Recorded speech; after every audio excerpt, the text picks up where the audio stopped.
تو اس کی بھی تیاری کریں کہ ابھی رکے گی نہیں. 16 روپے سے تقریباً 30 روپے یونٹ پہ چلے گی بجلی. جو عام آدمی کے لیے سب سے اہم چیز ہوتی ہے آٹا. ہم چھوڑ کے گئے تھے 20 kg کا بیگ تھیلا 1100 پہ, آج وہ پہنچ گیا 1500 پہ.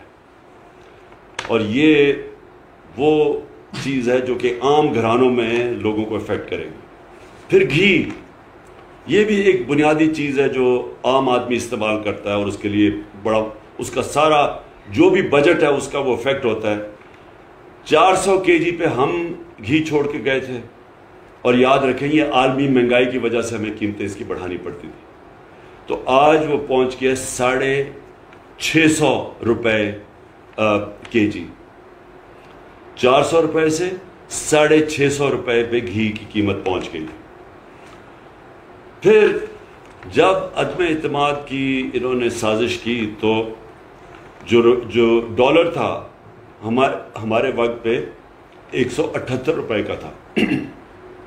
یاد رکھیں ہمیں مشکل کیوں پڑی ہوئی تھی, ہمارا اتنا بھی اس سے بھی کم ہونا تھا روپیہ, کیونکہ ہمارا جو بیرونی خسارہ تھا وہ ہم نے تیسرے سال بالکل کم کر دیا تھا. یہ چھوڑ کے گئے تھے نون لیگ تاریخی بیرونی ملک خسارہ, یہ چھوڑ کے گئے تھے تقریباً 20 ارب ڈالر. کبھی اتنا بڑا خسارہ پاکستان میں نہیں ہوا. ہم نے اس کو تیسرے سال بالکل نیچے لے آئے تھے. بدقسمتی سے عالمی قیمتیں اوپر چڑھی گئی. ہمیں سب سے بڑا جھٹکا تیل کا پڑا جو آج ان کو بھی ہے. لیکن اس کے ساتھ ساتھ ہم نے کرونا کے لیے جو ویکسین خریدی تھی وہ 2 یا 3 ارب ڈالر ہمارا ادھر چلا گیا. تو اس کی وجہ سے ہمارا ہوا, اور جو روپیہ ہمارا متاثر ہوا. تو اس کے باوجود 178 روپے کا ڈالر تھا. آج ڈالر پہنچ گیا ہے 208 روپے پہ. 30 روپے ڈالر مہنگا ہوا ہے.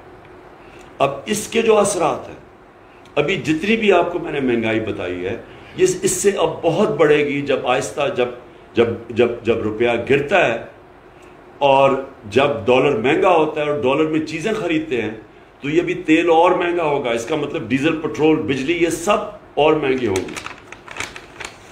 اچھا, اب میں صرف یہ ہلکا سا آپ کو بتا دوں کہ یہ جب سازش ہوئی تھی تو آپ کو یہ سمجھ آنی چاہیے, میں اپنی قوم کو کہنا چاہتا ہوں کہ ہمیں تو نااہل کہہ رہے تھے, لیکن جو پاکستان اکنامک سروے کی جو رپورٹ ہے اس کے مطابق یہ پاکستان کے جو پچھلے ہمارے جو 2 سال تھے 5.6% پہ ہماری اکانومی کی دولت میں اضافہ ہوا تھا, اور اس سال جب ہمیں ہٹایا گیا 6% گروتھ ریٹ تھی پاکستان کی.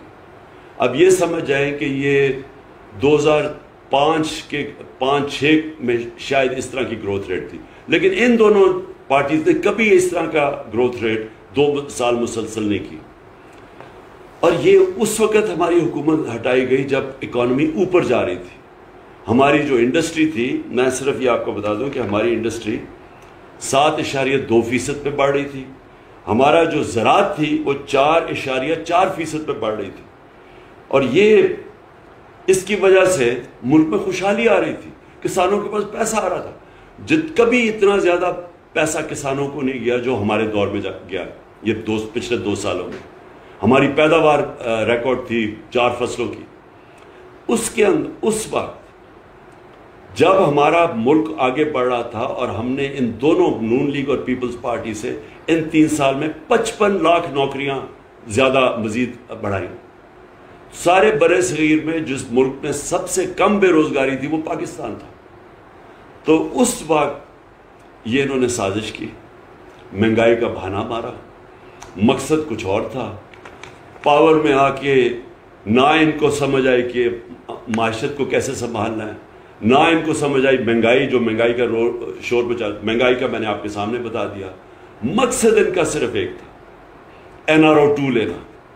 اپنی جو چوری تھی اربوں روپے کی ان ساروں نے مل کے جو چوری کی تھی پچھلے 10 سال میں, کیونکہ پہلے 10 سال میں تو ان کو NRO 1 مل چکا تھا, مشرف نے معاف کر دی تھی ان کی اربوں روپے کی چوری. اب پھر سے جو انہوں نے چوری کی وہ اب اس چوری کو ختم کرنے کے لیے جو ساری پلاننگ تھی کہ نیب کو ختم کیا جائے, نیب کے جو انہوں نے امینڈمنٹس کیے ہیں وہ ساری ان کی ٹاپ لیڈرشپ کی چوری معاف اربوں روپے کی، اور پھر ایف آئی اے میں جو کیسز میں اوپن اینڈ شٹ کیس تھا، بچ ہی نہیں سکتا تھا شہباز شریف، اس نے ایف آئی اے کے اوپر خود بیٹھ کے، اور ہم نے دیکھا کہ ایف آئی اے میں ہوا کیا ہے کہ 4 وہ لوگ جنہوں نے وٹنس کرنا تھا، جس میں مقصود چپڑاسی بھی تھا، وہ بھی فارغ ہو گئے ہارٹ اٹیک کی، ایک انویسٹیگیٹر ڈاکٹر رضوان مر گیا ہارٹ اٹیک سے، اور ایک کو ہارٹ اٹیک ہوا جو کہ اس وقت آخر میں ہسپتال میں تھا. اور تو یہ اصل میں ان کا مقصد تھا، اور پھر الیکشن کمیشن کے ساتھ مل کے الیکشن کی دھاندلی کر کے پھر مسلط ہو جائیں. تو میں اس کے ساتھ ساتھ یہ، اور مجھے فخر یہ ہے کہ 60 سال کے بعد ہم نے 10 ڈیمز شروع کی، 3 بڑی ڈیمز. یہ پہلی دفعہ یعنی کسی حکومت کو نہیں آیا کہ آج پانی کا جو اتنا بڑا مسئلہ ہے، جب تک پانی کے ریزروارز نہیں بنیں گے، جو ہندوستان میں انہوں نے کوئی 3-4 ہزار ڈیمز بنائی ہوئی ہیں، چائنا میں 5,000 بڑی ڈیمز ہیں، ہمارے کوئی ڈیم ہی نہیں بنی 50 سالوں سے. یہ پہلی دفعہ ہم ڈیمز بنا رہے تھے، آگے کا سوچ رہے تھے، زراعت کا سوچ رہے تھے، کسانوں کا سوچ رہے تھے. پانی کی قلت جو آج سارے فیل کر رہے ہیں، اس کو بچانے کے لیے ڈیمز میں ریزروار پانی کو ریزرو کرنے کے لیے. اس کے علاوہ ہم نے درختوں کا، ماحولیت کا، پہلی حکومت ہے پاکستان کی تاریخ میں جس نے اپنی ماحولیت کا سوچا، انٹرنیشنلی اکنالج کیا دنیا نے. جو ہماری 10 بلین ٹری سونامی تھی، یہ انٹرنیشنلی اکنالج ہے. اور اس میں باہر برطانیہ کے پرائم منسٹر نے خاص نام لیا کہ پاکستان لیڈ کر رہا ہے دنیا میں کلائمیٹ چینج کو روکنے کے لیے. یہ کبھی پہلے کسی نے نہیں سوچا. اور اس کے علاوہ میں صرف یہ آپ یاد کرانا چاہتا ہوں کہ ریکو ڈیک، جس کا ہمیں نقصان، ہمارے خلاف کیس ہم ہار چکے تھے، ہمیں اس ملک کو کم از کم 2000 ارب روپے کا نقصان ہونا تھا، وہ ہم نے کیس کیا. بلکہ وہ کیس بڑی 3 سال لگ کے وہ کیس کو ریزالو کیا، اور اسی کمپنی کو واپس انوائٹ کیا. اور بجائے یہ کہ ملک کو ہرجانہ دینا پڑے، یہ ڈیمیجز دینے پڑے، ہم نے اسی کمپنی سے واپس ری انویسٹمنٹ کروائی. اور وہ سب سے بڑی انویسٹمنٹ ہے یہ جو کمپنی جس نے ہمارے پر کیس کیا تھا. کار کے سے 200 ارب روپے کا ہرجانہ ہو چکا تھا، ہمیں فائن ہو چکا تھا. وہ صدر اردوغان کے ساتھ مل کے ہم نے وہ ختم کروایا اور سیٹل کروایا. پھر صرف NHA کے اندر نیشنل ہائی وے اتھارٹی میں 1000 ارب روپیہ ہم نے بچایا. یعنی وہ سڑکیں جو انہوں نے 2013 اور 18 کے بیچ میں بنائی تھی، جو ہم نے سڑکیں بنائی 2018 سے اب تک، اس میں 1000 ارب روپیہ کم قیمت پہ ہم نے سڑکیں بنائی. مطلب یہ کہ 1000 ارب روپیہ جو ان کی جیبوں میں گیا تھا، وہ ہم نے کرپشن بچائی. اب میں آخر میں اپنی ساری قوم کو کہتا ہوں کہ اب ہمارے اوپر ہے، ہم اگر اس امپورٹڈ حکومت کی جس طرح کی یہ عوام مہنگائی کی دلدل میں دھنس رہی ہے، اگر ہم آرام سے اسی طرح بیٹھے رہے تو میں آج آپ کو بتا رہا ہوں کہ ابھی مزید اور مہنگائی بڑھنے والی ہے. اور ان کے جو سربراہ ہیں ان کو کوئی فکر نہیں ہے پاکستان میں کیا ہوتا ہے، کیونکہ ان کے اربوں ڈالر ملک سے باہر پڑے ہوئے ہیں. ان کے 30 سال سے اس ملک سے منی لانڈرنگ کر کے پیسے باہر لے کے گئے. ان کو کوئی فرق نہیں پڑے گا. فرق پڑے گا جس کا جینا مرنا پاکستان میں. تو میں آج ساری قوم کو پرامن احتجاج کے لیے آج دعوت دے رہا ہوں. اتوار کو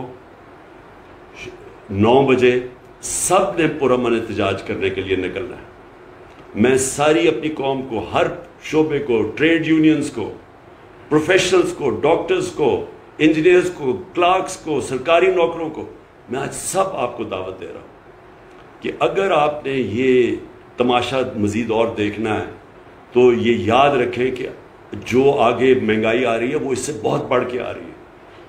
تو میں سب کو آج دعوت دیتا ہوں، اتوار کو 9 بجے آپ نے سب نے احتجاج کرنا ہے.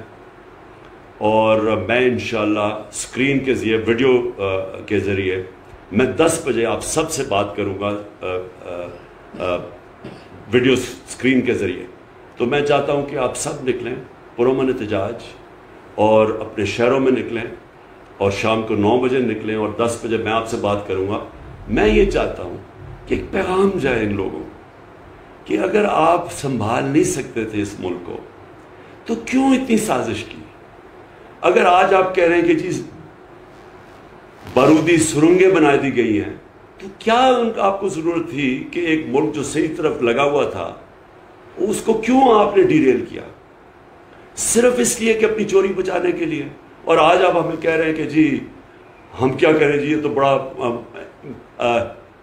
انٹرنیشنلی قیمتیں اوپر بڑھ گئی ہیں، عالمی بحران ہے. آج آپ کو یہ یاد آیا ہے؟